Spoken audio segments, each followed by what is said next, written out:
За та бүхэндээ өнөөдрийн өндөрлөе. За энэ удаад 5 дугаар сарын цагаагаар нь орд 7-ноор нэлцүүлчихье гэж бодлоо. За 4 сарын 27-нд уучлаарай 27-нд шинэ сар гарсан. Шинэ сар бол өхрийн ордонд гарсан.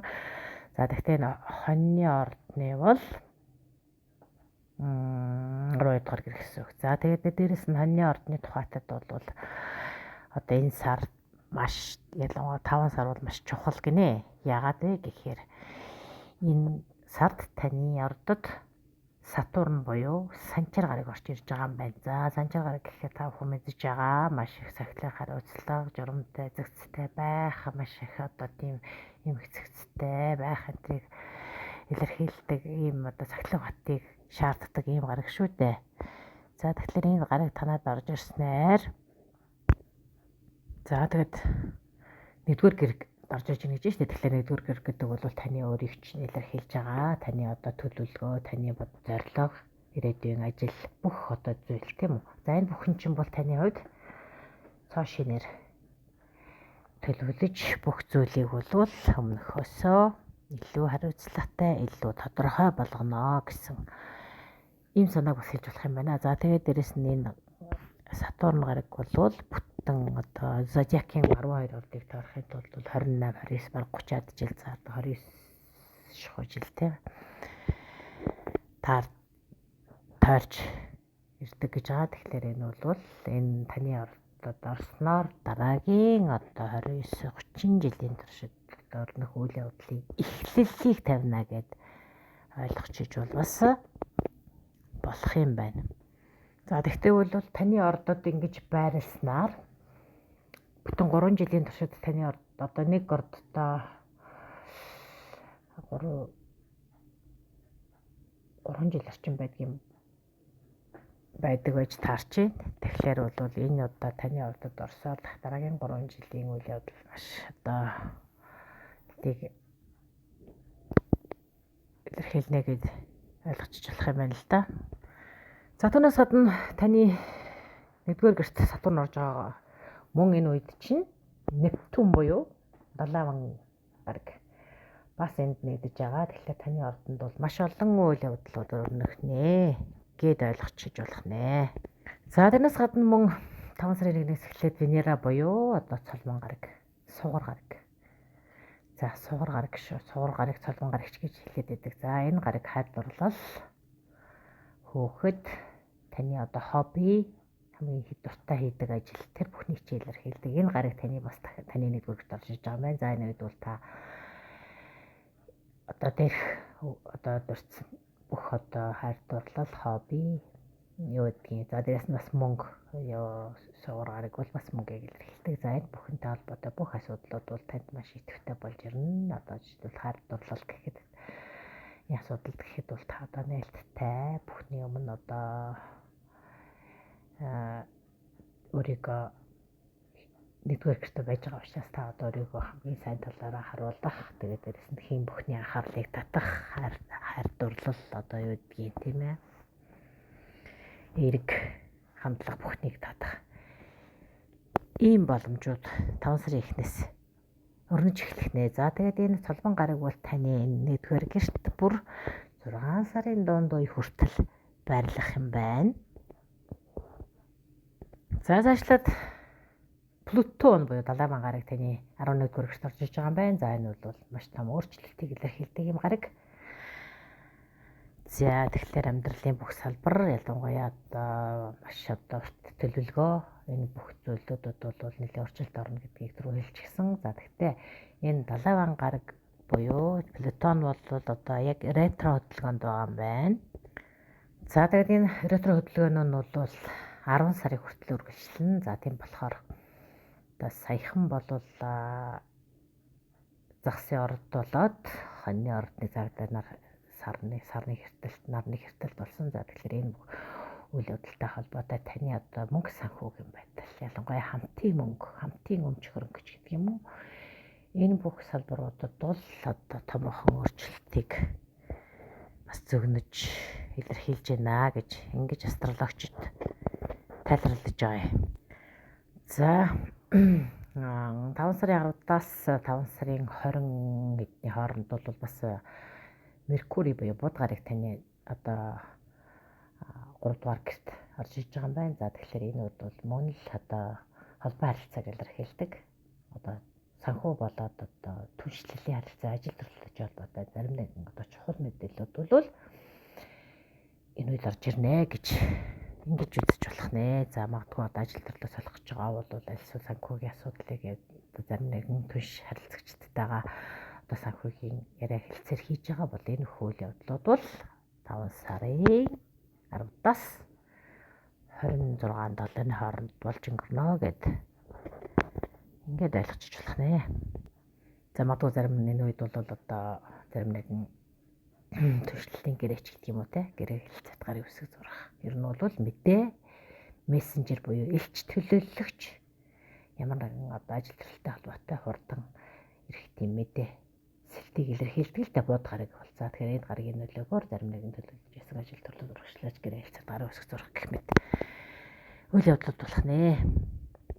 За өөр нэгэн чухал сонирхолтой одоо астрологийн үйл явдал бол 5 сарын 12-нд бол шинэ сар гарах юм байна. За 4 сарын биш шинэ сар биш шүү, тэргэл сар 15-ны сар. Одоо хамгийн их сонирхолтой үйл явдлыг энд одоо астрологичд хэлж байна. Тэр нь юу вэ гэхээр энэ одоо тэргэл сар бол таны 8 дугаар гэрт болох нэ. За 8 дугаар гэр гэдэг бол хамтын мөнгө, таны өв хөрөнгө. За тэгээд энд бас одоо ведийн зурхаагаар бол кармын одоо зангилаа гэж хэлдэг. Түүнтэй төстэй бас одоо яг ийм барууны зурхаа бол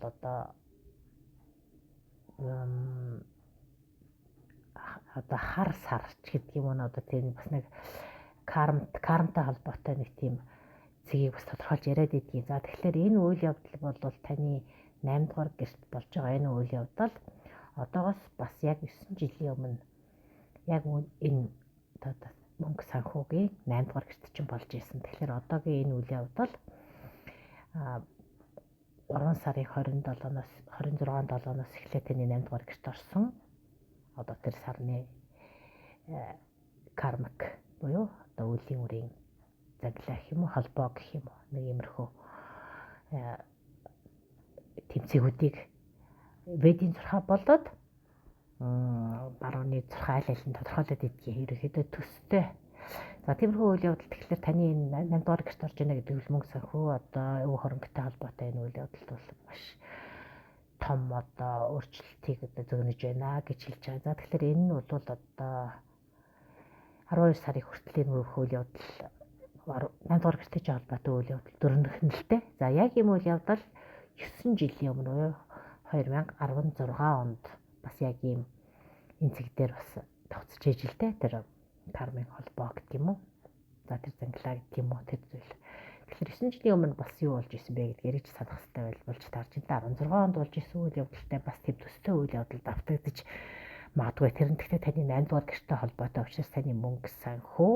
За 8 дугаар гэр бол бас ганцхан мөнгө санхүү биш, зарим талаар бол бас жоохон тийм даалт ертөнцийн мэдлэг, даалт одоо сэрхвээ магадгүй зарим нэгэнд нь бол одоо тийм нууцлаг тийм холбоо 8 дугаар гэр тэгээ бас жоохон төгшөөртэй ч гэдэг юм уу, нэг жоохон тийм айдас төгшөөр энтрийг бас зандаа 8 дугаар гэр илэрхийлээд идэгий. За нэмэрхүү үйл явдлууд. Гэхдээ гол нь бол мөнгө санхүү илэрхийлдэг. Тэгээд дээрээс нь нууцлаг холбоо бас даалт ертөнцийн одоо мэдлэг, эзотерик мэдлэг, сэтгэл зүйтэй холбоотой зарим нэгэн одоо сэтгэл зүйн төвшөрч гэдэг юм уу. Нэг иймэрхүү зүйлүүд энтрийг илэрхийлдэг болохоор энэ бүх үйл явдал 8 жилийн өмнөхтэй ямар нэгэн байдлаар адилхан байх нь үгүй юу гэдгийг та бол өөрөө зүгээр 16 онд юу болж исэн бэ гэдгээсээ санаад тэгээд шинжиж үзээл гэж байгаа юм. Түүнээс яг тэр үед явдал автагдана гэсэн үг бол бас биш, ерөнхийдөө төстэй байна гэсэн үг. За тэгээд дээрэс нь зүгээр бас нэг зүйлийг ингээд нэмэт хэлчихэд энэ бол хоньны ордны нар хоньны ордонд байрласан буюу нарны ордоор хонь мөн бас асцендент буюу одоо мандалт ордоор хонь бол бас адилхан сонсох хэрэгтэй юм байгаа юм. Яагад тэгвэл аль аль нь мандалтар хоньны одтой ч нарны хоньны одтой ч аль аль нь бас таараад хугацаад байдаг ийм тал байдаг шүү. За тэгэхээр энд бас нэг зүйлийг астрологч сануулдаг нь бол энэ карм буюу одоо үйл явдалтай холбоотой иймэрхүү 9 жилийн туршид тогтогддог энэ зүйл аль ордонд болж байгаа вэ? Аль гэрт чинь болж байгаа гэдгээс шалтгаалаад бол янз янзаар нөлөөлдөг. Гэхдээ энэ одоо таны 8 дугаар гэрт болж байгаа учраас өмч хөрөг хуваах гэдэг юм уу? Одоо альсэл одоо шүүх болон одоо хууль хүчний байгууллагаар дамжуулан асуудал өмч хөрөнгө хамтын ажиллагааны үзлэг шийдлээ гэж бодоход энд бол нэг хагаад байх зүйл байхгүй гэж байгаа юм. За гэхдээ сэтгэл зүйн үед нэг жоохон дарамттай тийм жоохон юм айцтай байгаад байх юм бол одоо тэр кармын одоо хууль үйлчлээд тэр нэг бас нэг негатив тал руугаа явчихдаг энэ төр гэсэн тийм тайлбарыг бас астрологчид хэлээд идэг. Тийм учраас бол зүгээр болох юм бasta процессыг зүгээр ажиглаад гол манхааралтай сэрэмжтэй байх ёстой л гэж ингэж сануулад идэг.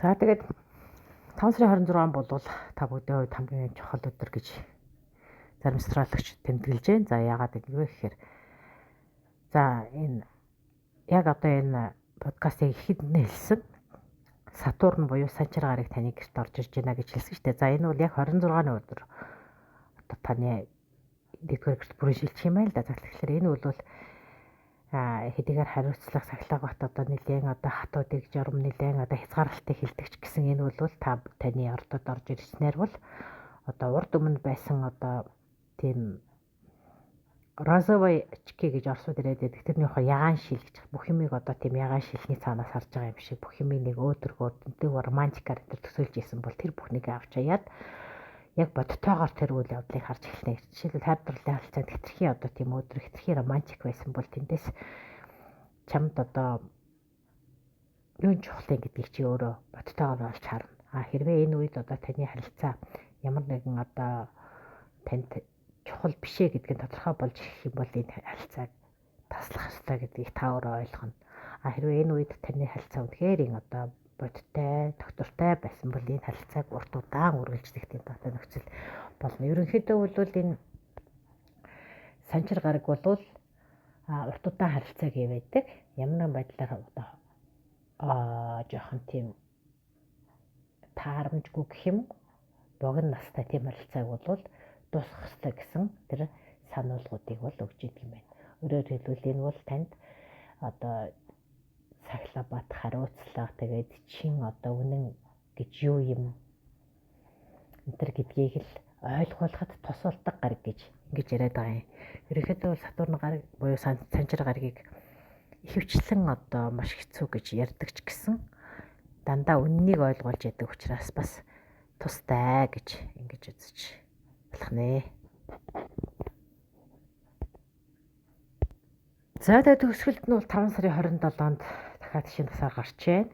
За 4 сарын 27-нд шинэ сар гарсан гэж түрүү эхэнд нэлсэн одоо 5 сарын 27-нд дахиад шинэ сар гарч байна. За энэ бол таны 3 дугаар гэрт чинь тохиох нэ. За 3 дугаар гэрт гэдэг харилцаа холбоо тэгээд дээрэс нь чиний харилцдаг хүрээ одоо орчин за дээрэс нь таны одоо ах дүү хамаатан садан энэ бүх асуудлыг илэрхийлдэг учраас энэ үйл явдалд бол дараагийн бүтэн сарын туршид үргэлжлэх чухал харилцаа, чухал холбоо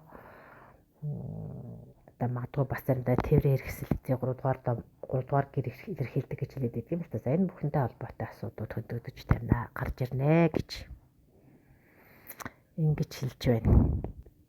За 3 дугаар гэрт шинэ сар гарч байгаа энэ одоо гэрт чинь бас одоо бод гараг орж ирж байгаа юм байна. За тэгэхээр энд бол холбоо харилцаа нийгмийн сүлжээ. За ерөнхийдөө одоо нийгэмд хандсан үйл ажиллагаа таны одоо хүрээлэлд болж байгаа маш олон үйл явдлуудад та оролцох хэрэгтэй болно. Сургалт, семинарч гэдэг юм уу, аль эсвэл одоо төрсөн өдөр баяр зэнгүүнд оролцох гэх мэтэр. Ер нь бол одоо нийгэм талаас маш их тийм идэвхтэй үйл ажиллагаанууд өрнөд оролцоод явчих. Ийм сонирхолтой үйл явдлуудыг 5 сар танд хүргэж байгаа юм байна. За иймэрхүү төлөв байдал гарч байна да. За тэгэхээр сарын ихээр бол голцоо мөнгө санхүү одоо холбоо мөнгө санхүүтэй илүү холбогдож байгаа бол сүүлийн одоо сарын сүүл чаваар бол холбоо харилцаа нийгмийн одоо амьдралд өрнөх үйл явдлууд нэлээд өтөвчнэ гэж ингэж ойлгож байна. За ингээд та бүхэнд сайн сайхны хүсье дараа уулзлаа баяртай.